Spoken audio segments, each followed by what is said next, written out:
So now let's look at the mirror image of the buy signal. Now we are going to see the sell signal under the Dow theory for the 21st century. It's really a mirror image, it's very easy.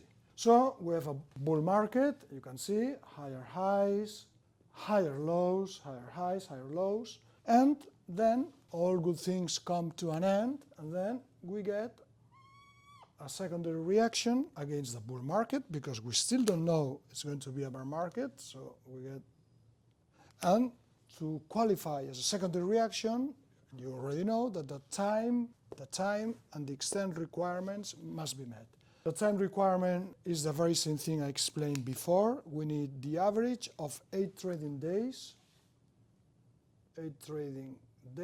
on the 3 indexes, and 2 calendar weeks on either index. So either these and these, whatever combination, but we need that at least 2 indexes have been correcting for 2 calendar weeks. Okay? So if the time and extent requirement is met, and we need confirmation, so only for one index, so S&P and this one or this one. So once we get a secondary reaction, what happens next is vital. So then let's imagine that we get a rally. The rally must be 3% or more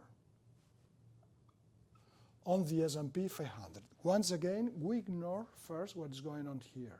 So for this rally, it must be on the S&P first. So we need a 3% or more rally on the S&P, and must last at least 2 or more days. And now, once this happens on the S&P 500, then we look what's going on the other indexes. As you know, we don't require that the Dow Industrials or the Dow Transportation rally by 3%.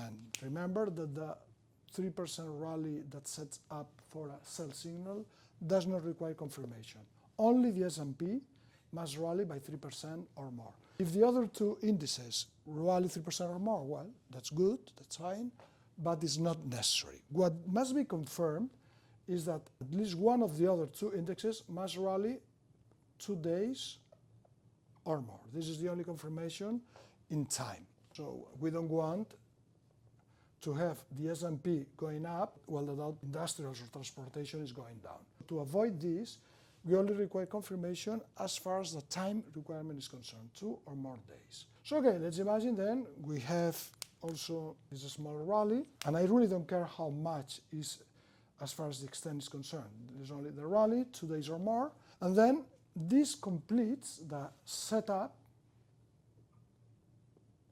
for a potential sell signal. This is not the sell signal, it's the setup of a potential sell signal. So then, once again, what happens next is vital. So I keep an eye at the correction lows on all 3 indexes.